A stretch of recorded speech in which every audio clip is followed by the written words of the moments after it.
Welcome to video number 4. We're going to talk about researching hashtags. So right now it's just time to do some research to kind of get an idea of what's trending, what's doing well in your specific niche, whatever that might be, and we'll go from there. So first things first, I want to talk about websites that basically show you what is trending. So if you really don't have a specific product or service that you want to promote and you just want to get some ideas first and start doing some brainstorming, there is a specific website called Stat Tweet Sticks. So kind of like statistics, but tweets sticks. So Stat We Sticks. So StatWeestics. It's definitely a tongue twister.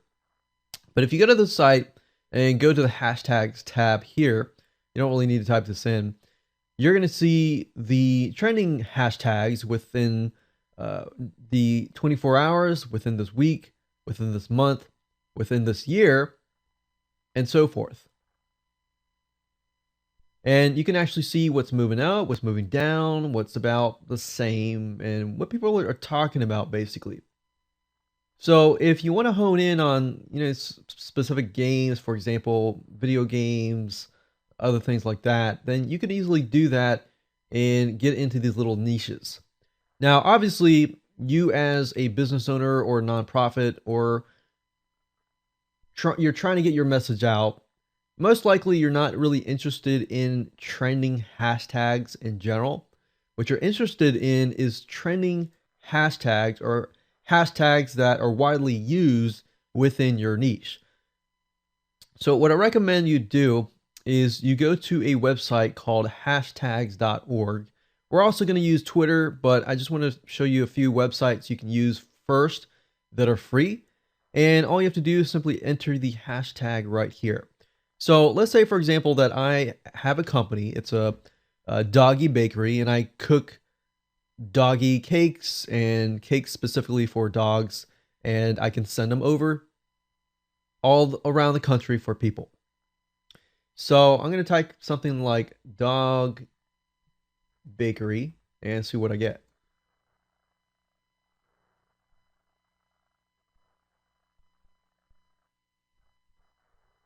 Now, what I like about this tool is it doesn't really give you a whole lot of detail unless you upgrade, but it gives you enough data that you can go to Twitter to finish your research. But basically, it shows you kind of a 24-hour trend graph for a specific niche. Now, obviously, it took my dog bakery and it turned into dog, but that's because I need to squish the words together. But anyhow, this is my audience here. And as you can see, what's neat about this is it tells you the estimated tweets per hour for this specific hashtag. So within the 6 p.m. period, which is generally the time people get off work, or 5 p.m., that's when the most tweets are happening. Now, of course, they get home, they're at home, they're sleeping, so there's not a lot of activity. And then they go to work, and then bam, they're at work, not doing anything, and they're tweeting again.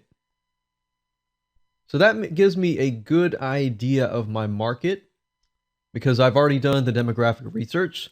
So now I know what their day looks like. I can compare this with other terms as well. We could say something like puppy and see if we get something similar. And as we can see, it looks like 5 p.m., not a lot of tweets. 7 p.m., there's a lot of tweets. But that could be just a time difference, a time change. But within the matter of just 2 hours span, that's the highest peak. And it looks like there's not a lot here, and then it's like, bam, around 9 a.m. to 1 p.m.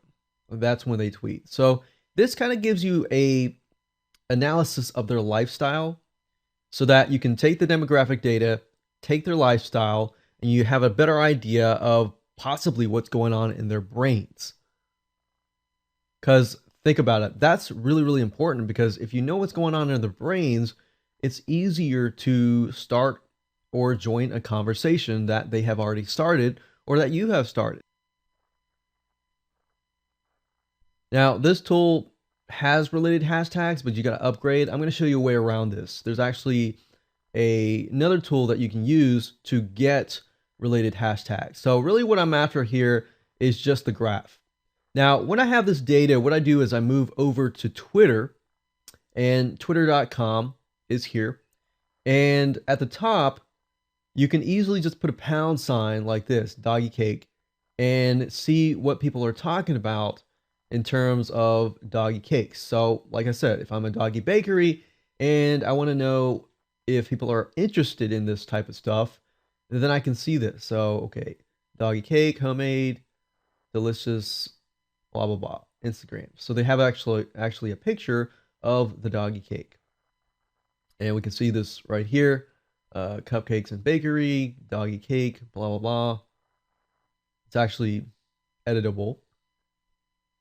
So what I'm doing here is I'm just going down here and just trying to get an idea of how does doggy cake fit in to the overall sentence structure, so I can understand really what's going on in the minds of my audience. So I want you to do the same thing. Look at the sentence structure. How do they use the word within the whole sentence itself?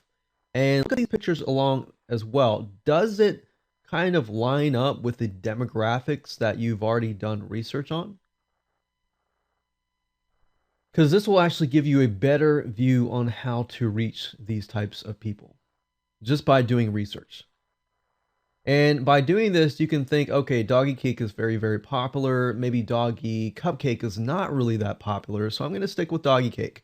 So that's really the goal here, is to figure out what's hashtags that you want to use and which ones you don't really want to use. So really, there's no right or wrong answer at the moment. The right answer later down the road is to find out which hashtags are being the most, and possibly which hashtag conversations have even more conversations going on. We can drop on over to Facebook and do the same thing.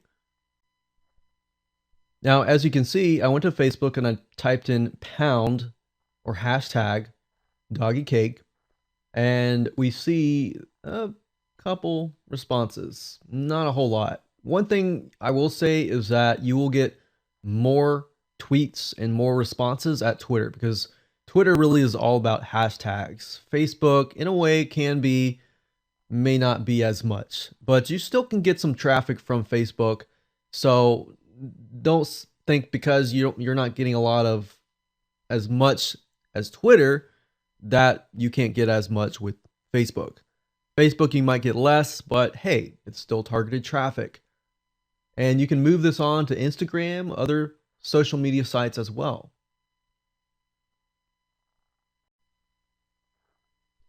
So in video number 3, we're going to talk about how to create hashtags, the basics, and different ways that you can use hashtags, the bad examples, as well as the good examples as well. So now that we can understand our business, what we're promoting, keywords that are associated with it and the audience, now we can jump in and talk about the fundamentals. The fundamentals are super easy. So from here on out, it's going to be really, really easy. You're going to realize you can implement this stuff today and right away. So in terms of hashtags, they're not necessarily case sensitive, so you don't have to worry about that. But what we recommend that you do is to use about 1 to 3 words in your sentence to keep it short and simple. So 1 to 3 words in your hashtag itself. So you got the pound sign, then you got the hashtag. But you don't want to make it too long, otherwise it can actually be very, very annoying to people. Another thing, don't keyword stuff. Meaning don't put lots of the same keywords into the same sentence. Otherwise, it's going to really annoy people, because you got to think about it. Put yourself in other people's shoes. Make sure that your hashtags and your sentences that contain the hashtags are readable, because guess what? If they're not readable, then and you combine it with some sort of direct sell, then think about that. If you saw that yourself, you're probably going to get annoyed like this: potatoes, potatoes, potatoes. Grab it now. Now, obviously, this can be something else, but this is just an example of keyword stuffing.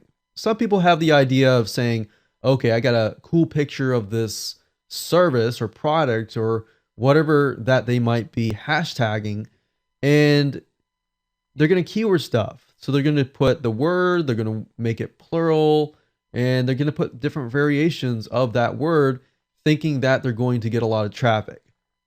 But think about that. The traffic, the real human beings that come and see that, they're just going to ignore it because they're going to think, that looks annoying. That looks boring. Why do I want to click on that? So you want to make sure that it's interesting.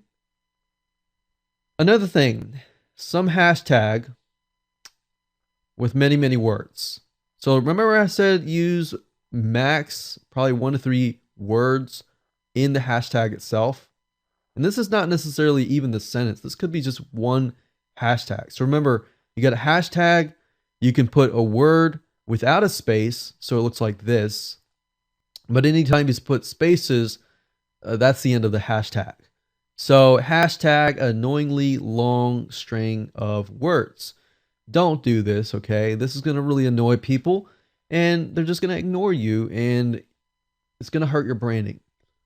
Now, before I talk about doing hashtags the right way and giving you some ideas on how you can approach this, I want to say be careful what you hashtag. I want to give you an example here.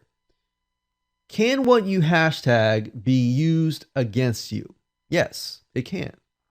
And possibly anything can happen, but you just want to keep an eye out on the hashtags you use. You want to think, can this really be used against me in a very, very easy fashion? If it can, what can I do to prevent that, or what can I do to combat that? Now, also be careful when you're branding your company with hashtags because people can use it against you. So you want to be aware of reputation management. That's something that has to be on the back of your mind. I mean, in any case, in anything besides hashtags like public places, public message boards, this happens all the time. But do you have a game plan that you can actually combat that? That's what I'm trying to say. McDonald's, for example, used the hashtag McDonald's or McD stories, showcasing great stories. So they were like, hey, check out our great stories, hashtag McD stories. But can you imagine what happened next? People who had bad experiences began to include that McD stories hashtag in their Twitter sentence or in their Facebook sentence. But guess what? Whenever somebody hashtagged this or looked at the hashtag in the hashtag feed, they saw the positive stories and the negative stories. So you really have to have a way to combat that. Now, that's obvious that's going to happen, and maybe you could have a person in your company who's dealing primarily with reputation management to respond to those stories and turn them from a negative story to a positive story and do a hashtag on that. So as long as you have a game plan on how to turn a negative to a positive, that's what you really need to do when you hashtag. So just keep that in mind. Now let's talk about some good examples. You can start by asking questions. If you analyze social media comments, you'll notice that statuses that ask questions that engage the viewer are more likely to get more responses, more positive responses, and more interaction. And that's what you want. You want people to interact with you. You want them to jump into your conversation. You want to jump into their conversation and vice versa. You want to make it so that it's easy for people to jump right in. So with the McD stories, not knowing that people would jump right in, that could be an issue. So if you can think that in the back of your mind, how can I make a hashtag whereas people are going to jump right in and comment? Whether it's negative or positive, I can turn it around to positive. So you can say something like, "How has anyone tried out the hashtag food dish, whatever that food dish is, over at the restaurant name?" So that's an example of a good hashtag because it asks the question. You're not keyword stuffing. The keywords is about 1 to 3 or less than 3. So it's about 1 to 2 in the hashtag itself. Now, some people also do hashtag has, hashtag anyone, hashtag tried. Don't do that because you're going to attract other people that you don't want to attract. Remember, your goal here is not to get tons and tons of traffic. Your goal here is to get targeted traffic that attracts a certain type of person who has a certain type of mindset. Think about that. If I am attracting someone who has been to this restaurant, more likely they have had experience at this restaurant. They may or may not had this food dish, but they can jump into your conversation and start talking about this targeted topic. Now, if I were to go out and start hashtagging all of these, then I'm going to get really untargeted responses. So think about that. Another good example is, let's use Xbox. Xbox game Call of Duty 5. I don't think that's out yet, but it is maybe in the future. Xbox game blank is out. Who is the first person to get on it? So you're tapping into the people who are really excited. They're really big fans. They just got out there and they want to get out there and start blabbing about how great it is that they got first dibs. They were the first people to get it and their opinion is valuable. So you get people conversing here. So you ask them, what do you think of it? So another thing I like to do is just ask them to engage with you. Ask who questions, ask what questions, ask how, other types of questions. You can add controversy. Hashtag cannot believe that controversy, whatever that might be. It could be a news story. It could be something major that happened. What are your thoughts on whatever that might be? So you can use controversy in your hashtags. Another thing you can do is piggyback on other people's hashtags. Now, this is a great way to get a lot of targeted traffic. What you do is you find people that are super active on Twitter or Facebook that are hashtagging already. You respond to them and hashtag inside of your response. So you're actually jumping into their conversation, trying to add value and piggybacking on their conversations. But don't forget to add value. With everybody out there, if you add some sort of value consistently on a consistent basis to your hashtags, maybe you hashtag something and you link to your article, you link to your blog, you link to your video, something of value that adds value to that audience, or something that people would normally pay for that is free, so that you can set yourself apart from everybody else who's just selling. The majority of people are probably selling out there and just people are just ignoring them. So blow everybody else out of the water who is just trying to use hashtags for the wrong reason. So now you know how to use hashtags, the bad ways and the good ways, and just how to use them. As you can see, it's very, very simple to do. So with that said, let's actually do some research. Dive right in, find some trending hashtags and related hashtags and things like that. So let's move on to the next video. So I just want to say congratulations here for reaching the end of this video series. What I want to do now is just to show you a tool that you can use to track hashtags. Now, there are other tools out there, and if this is not available at the time of you watching this video, I recommend that you go to Google and look for hashtag tracking. But this is one of the ones that are good. And all you need to do is you need to have an account that's connected to Twitter for this to actually work. Because if you type in a keyword, it'll ask you to log in to your Twitter account because it'll analyze your Twitter. So what I did is I logged in and I typed in here the term hashtag doggy cake just to fit with the ongoing theme that we've been going on in this video course. And as you can see here, it shows me the estimated reach, which is about 2,382 accounts have been reached in terms of this hashtag keyword here. You can see the exposure in terms of impressions. You can see the activity from the last couple days, about last 7 days. We can see the retweets and we can see the tweets. We can see the top contributors, the impressions that she's getting, the contributors here. We can see some of what the active contributors are. So if we want to dive in and maybe reach out to these specific contributors, and you can see these as possible JV partners that you can partner up with, contact, and just try to see if you can work together. But I really like this tool. It works really, really well. Just to give you some standard statistics. Now, if you want to go all out and go a little bit deeper, you can always upgrade the tool itself. But as you can see, you get some good statistics that you can go out and find top active people in your niche, which is really, really powerful in itself. So that way you don't have to go to Twitter, dig around and try to guess and guess and guess.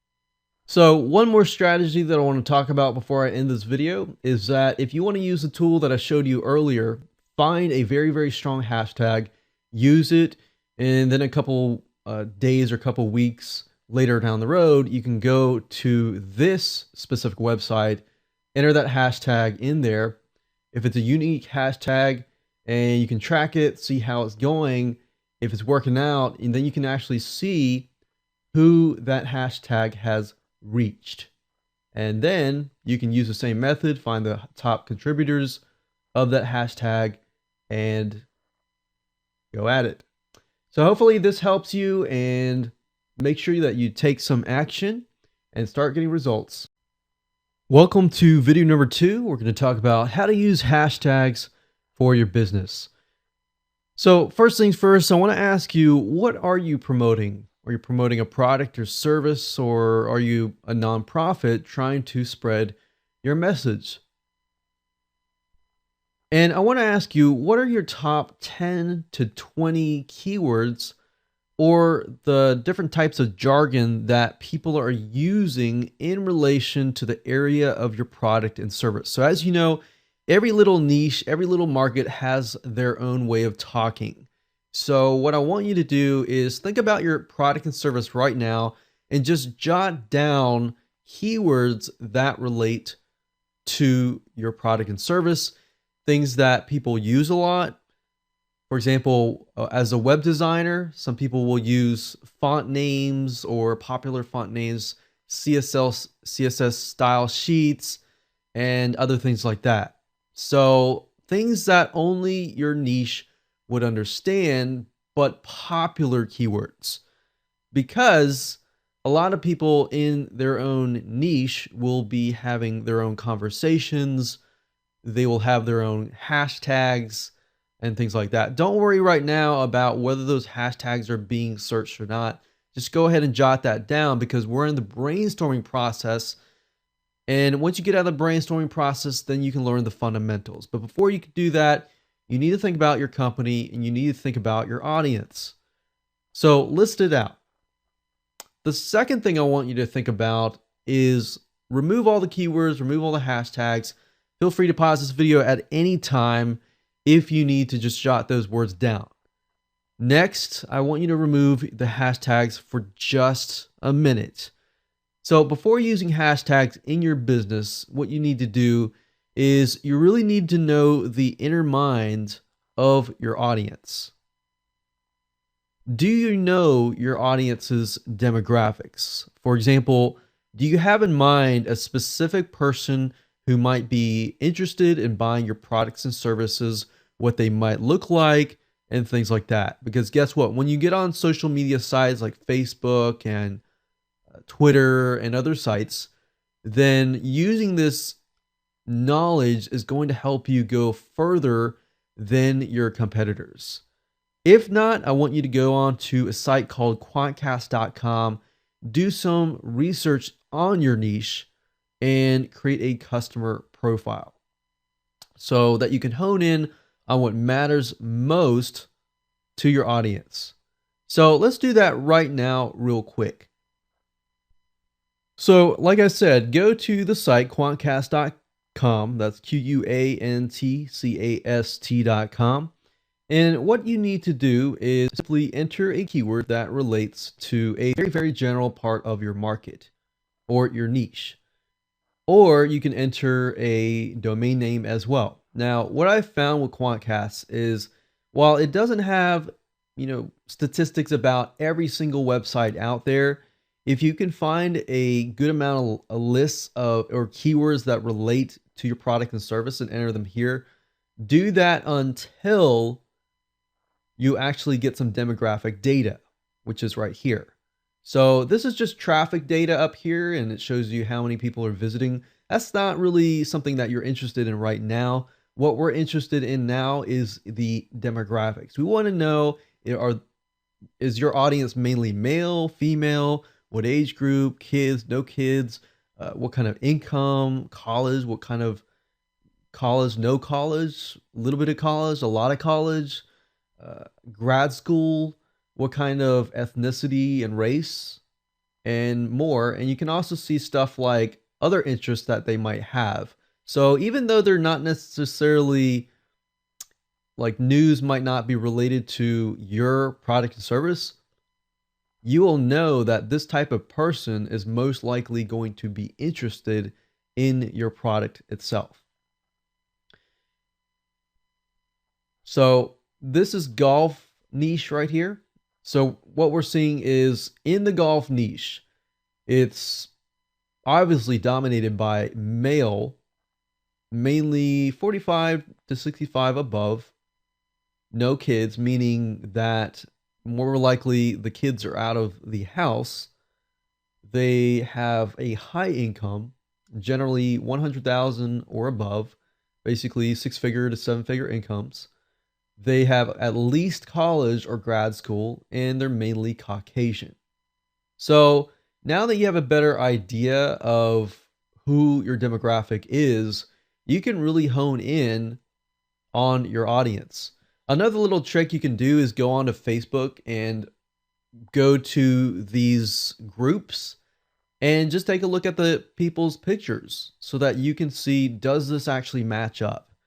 And by doing this, this is really going to help you hone in on the proper hashtags, the proper keywords that people are typing into Twitter and Facebook in their regular day-to-day conversation. So remember, the whole idea here is to jump into the conversation, not being saying, hey, I got a golf product and go buy my golf product, but hey, check this out. What are your thoughts on this specific strategic golf stroke and this and that? You really can disarm people by just being friendly and not really trying to sell them and thinking about selling later down the road. A lot of us as business folks, we make the mistake of trying to sell up front, and that's a no-no, especially with social media. Okay, so now that you have created your demographic profile, you have a better idea about how to do it, and we use that golf example. I want you to ask yourself, what is going on in their daily lives to, even want to get online on social media sites like Facebook and Twitter. So basically, I want you to put yourself in their shoes to understand what might be going on in their minds. What are their frustrations? What do they like? What do they dislike? So maybe list out the top 10 reasons why they may get online. Maybe a typical person in your niche goes to work, they get home, they're frustrated, they need to relax. Maybe they're frustrated about their age, their looks, whatever. List out the top 5 problems that keep them awake at night that they have. List out the top 5 inner desires that they might have. What news are they interested in? Do they like to hone in on specific TV shows, specific other types of shows and stuff like that? Because even though it's not directly related to your product and service, if they match your demographic profile, then most likely they're going to be interested in your product and service.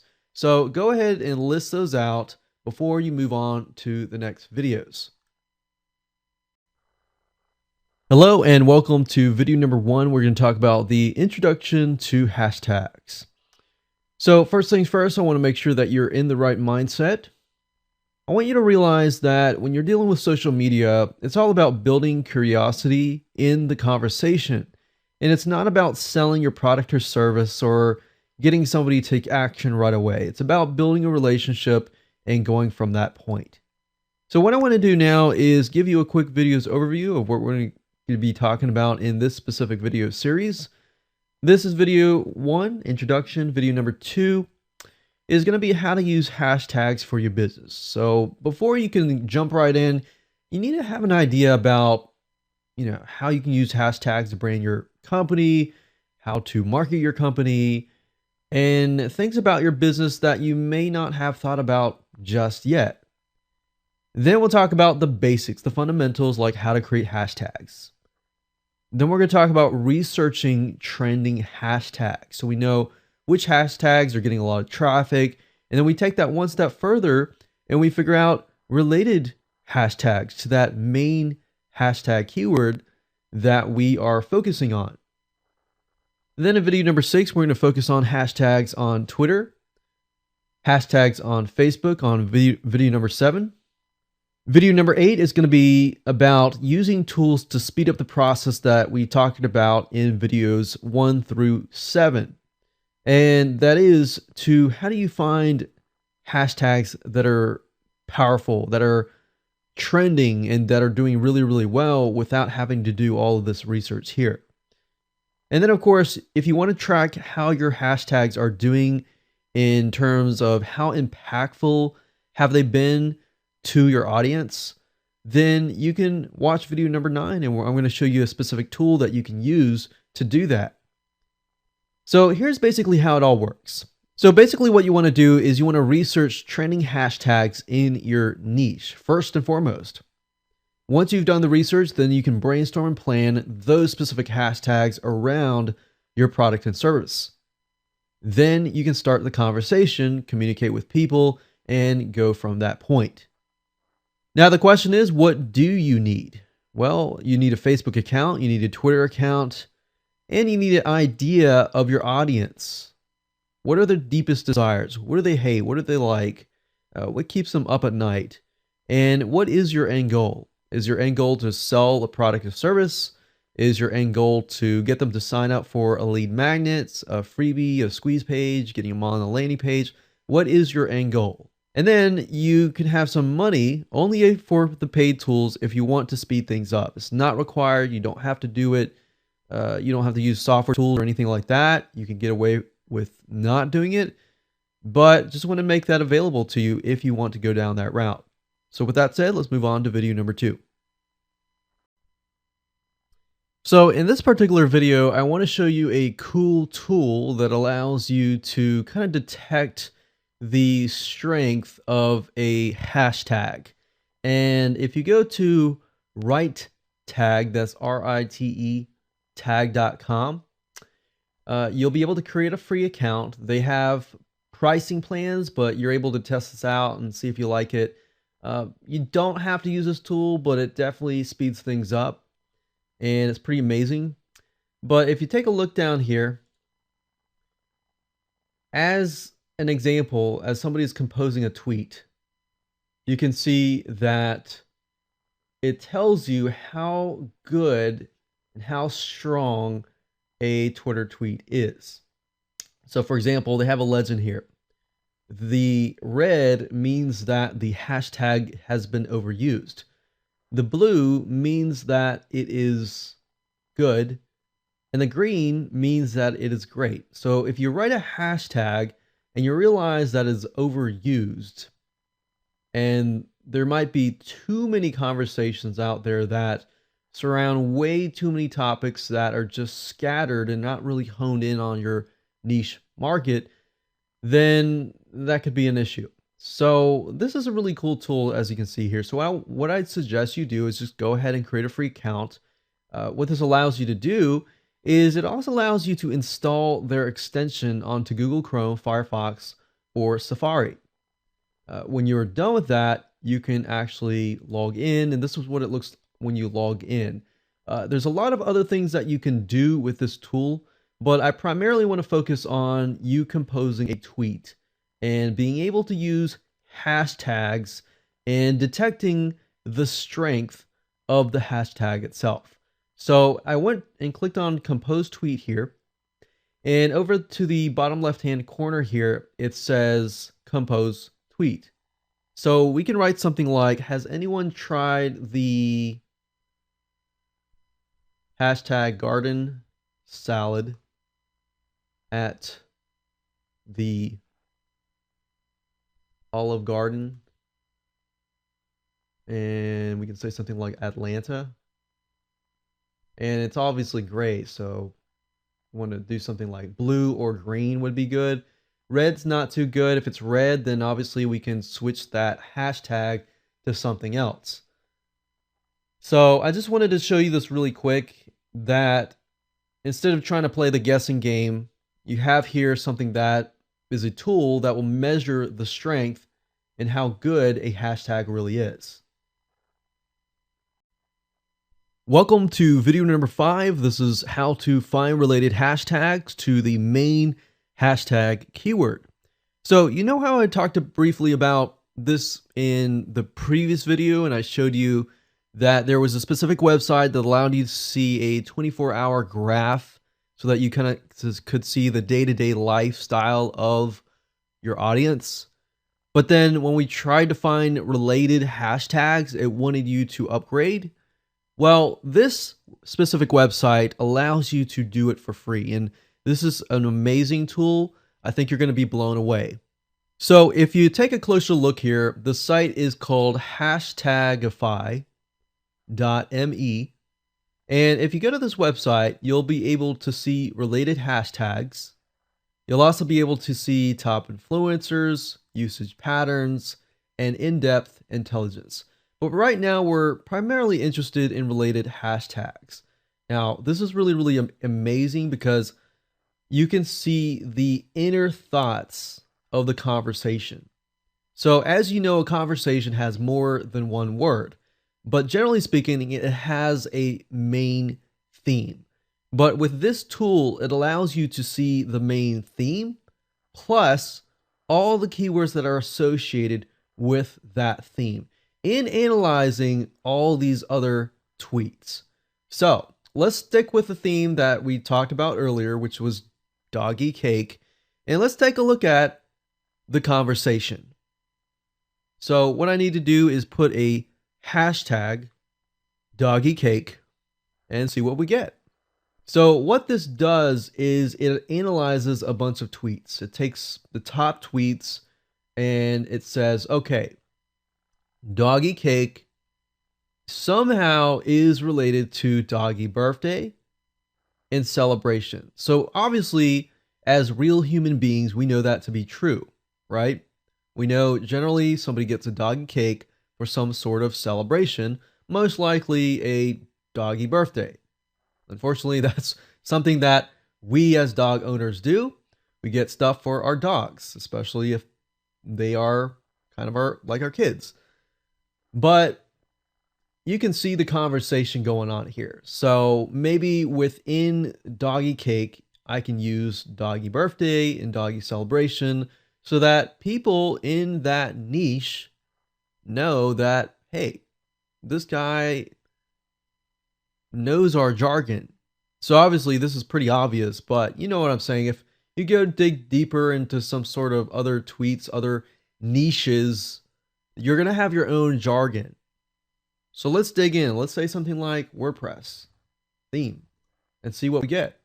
So WordPress theme, obviously that's going to be different themes, different designs. So we can see that WordPress is in the conversation. Themes is the conversation. These are different types of themes, responsive themes, Photoshop, which is part of the process of getting the theme created, to get sliced and diced, if you're familiar with that. Responsive meaning mobile friendly. So if you put your mouse over it, you can actually see the hashtag itself, the popularity, and the correlation from the main root word. So this is 19% similar to this word. This is 7.1% similar to this word in analyzing the top recent tweets. So this graph and data right here is actually taken from a bunch of tweets, and it analyzes it, and then it comes to that conclusion. So that's that, and as you can see, very, very powerful. It allows you to figure out what's going on. So you can use this as a brainstorming tool, but also you can use this as a tool to jot these words down and then make sure that you're talking about it too. So this is an idea of what people are talking about. Maybe if you have expertise in this niche, you can jump in and talk about different hashtags here and related hashtags. So let's talk about hashtags on Facebook briefly. So basically, Facebook hashtags are essentially tags used to sort topics of conversations between users. Now, when it comes to Facebook, there are several ways that you can make use of hashtags on Facebook. You can either click on a hashtag that you see in a post or on a page, and when you click on that, you're going to be able to see more hashtags related to that particular hashtag. So if I click on this one, for example, I'm able to see other hashtags that people have put up. Another thing is I can also search for hashtags by clicking the search box up here, putting the hashtag sign, and then of course putting the hashtag keyword. But you got to realize that only the hashtags that show up in the feed will be hashtags for the public. So if you got your hashtags inside of a post that's only for your friends, then people are not really going to see that hashtag. So just keep that in mind in terms of privacy and everything like that. So obviously, let's say for example, you're a local business or you're an online business or you're a nonprofit. The more hashtags that you have, obviously, the more visibility that you're potentially going to get. But just keep in mind that you don't want to keyword stuff or just put hashtags for the sake of putting hashtags. You want to definitely make sure that they are relevant and that they relate to the actual conversations. So in other words, make sure that you include the hashtags in conversations that actually relate to the hashtag. Don't be a spammer. And if you think about that, then and make it relevant and add value to your conversations, you'll do a lot better. So using hashtags over at Twitter is super easy to do. All you have to do is simply go up to the top here. Make sure you do your research first, of course, and that's why we covered that in the previous videos. But assuming you've done your research, what you can do is, one thing is if you do, let's say the doggy cake, for example, and I scroll down here and I find, this person here, we can see there's a one retweet here, and we could, click on this and we could respond to it with a hashtag relating to that.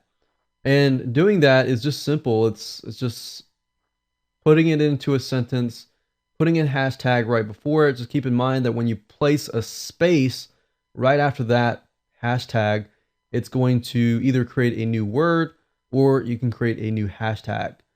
But it's pretty much the same as composing a new tweet and then just placing the hashtag in here. And while you're creating the hashtag, if you type it in, it'll give you some ideas on other hashtags that are being used. So obviously in this tweet, I could target golden retriever puppy and other keywords. So obviously what you want to do is focus in on hashtagging keywords that are related to the main keyword. So you don't want to hashtag the word awesome or the word all these other words. You could if you wanted to test it out. But really hashtags are used to categorize conversations and things like that. So doing it on Twitter is super easy to do, and you can tweet it, and then you can, of course, track it with the other tools that we'll talk about later.